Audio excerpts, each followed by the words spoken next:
ಮಾನ್ಯ ಮಾಜಿ ಸಚಿವರು ಹಾಗೂ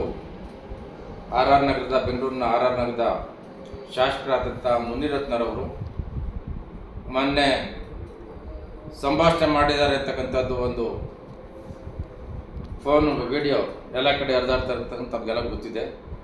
ಅದನ್ನು ಕೇಳಿದಾಗ ತುಂಬ ಅಸಹ್ಯ ಆಗ್ತದೆ. ಯಾಕಂದರೆ ಯಾರೇ ಒಬ್ಬ ಸಾಮಾನ್ಯ ಅನ್ಎಜುಕೇಟೆಡು ಕೂಡ ಅಷ್ಟು ಕೆಟ್ಟದಾಗಿ ವರ್ತನೆ ಮಾಡೋದಿಲ್ಲ. ಅದಕ್ಕಿಂತ ಕೆಟ್ಟದಾಗಿ ವರ್ತನೆ ಮಾಡಿರ್ತಕ್ಕಂಥದ್ದು, ಬೈದಿರ್ತಕ್ಕಂಥದ್ದು, ಇಲ್ಲಿ ವಕ್ರರ ಸಮಾಜವನ್ನು ಹೇಳಿರ್ತಕ್ಕಂಥದ್ದು ಮತ್ತು ಪರಿಶಿಷ್ಟ ಜಾತಿಯವರ ಬಗ್ಗೆ ಮಾತಾಡಿರ್ತಕ್ಕಂಥದ್ದು ಮತ್ತು ಹೆಂಗಸರುಗಳ ಬಗ್ಗೆ ಮಾತಾಡಿರ್ತಕ್ಕಂಥದ್ದು. ಅದು ಯಾವುದೇ ಜನಾಂಗ ಇರಲಿ, ನಾವು ಭಾರತ ದೇಶದಲ್ಲಿ ಹೆಣ್ಮಕ್ಕಳನ್ನ ನಾವೆಲ್ಲರೂ ಕೂಡ ತಾಯಿ ಸಮಾನ ಅಂತ ಹೇಳ್ತೀವಿ ನಾವು. ಅಂಥದ್ರಲ್ಲಿ ಇವರು ಜನಾಂಗದ ಹೆಸರುಗಳು ಹೇಳಿ ಇವರು ಬೈದಿರ್ತಕ್ಕಂಥದ್ದು ಅಕ್ರಮ ಅಪರಾಧ ಅದು.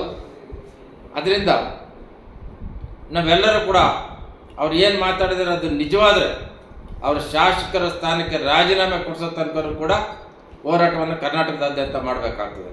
ಒಂದು ವೇಳೆ ಅವ್ರು ಮಾಡಲಿಲ್ಲ, ಅದೇನಾದ್ರು ಫೇಕ್ ಅಂತಂದರೆ ಆ ಥರ ಯಾರಾದರೂ ಮಾಡಿದರೆ ಅವ್ರ ಮೇಲೆ ಕೂಡ ಸೂಕ್ತ ಕ್ರಮ ಕೈಗೊಳ್ಳಬೇಕಾಗ್ತದೆ.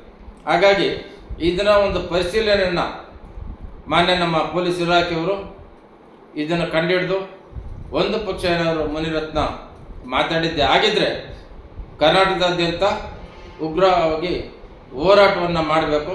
ಮತ್ತು ನಮ್ಮ ಪಕ್ಷದವರು ಕೂಡ ಮತ್ತು ಬೇರೆ ಪಕ್ಷದವರು ಪಕ್ಷಾತೀತವಾಗಿ, ಯಾಕಂದರೆ ಇದು ಒಂದು ಪಕ್ಷ ವ್ಯಕ್ತಿ ನಾವು ಒಂದು ಪಕ್ಷ ಇರ್ಬೋದು, ಆದರೆ ಜಾತಿ ನಿಂದನೆ ಮಾಡಿರ್ತಕ್ಕಂಥದ್ದು ಮತ್ತು ಜನಾಂಗದ ವಿಚಾರವಾಗಿ ಮಾತಾಡಿರ್ತಕ್ಕಂಥದ್ದು ನಿಜವಾಗ್ಲೂ ಕೂಡ ಒಬ್ಬ ರಾಜಕಾರಣಿಗೆ ಶೋಭೆ ತರ್ತಕ್ಕಂಥದ್ದಲ್ಲ.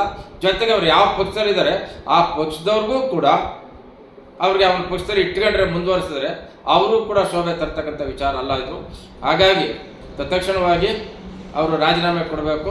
ಅದು ಪ್ರೂವ್ ಆದರೆ ರಾಜೀನಾಮೆ ಕೊಡಬೇಕಾಗ್ತದೆ ಮತ್ತು ಅದಕ್ಕೆ ತಕ್ಕ ಶಿಕ್ಷೆಯನ್ನು ಕೊಡಿಸ್ತಕ್ಕಂಥ ಕೆಲಸವನ್ನು ಮಾಡಬೇಕು ಅಂತಕ್ಕಂಥದ್ದನ್ನ ನಾನು ಈ ಮೂಲಕ ತಿಳಿಪಡಿಸ್ತೇನೆ.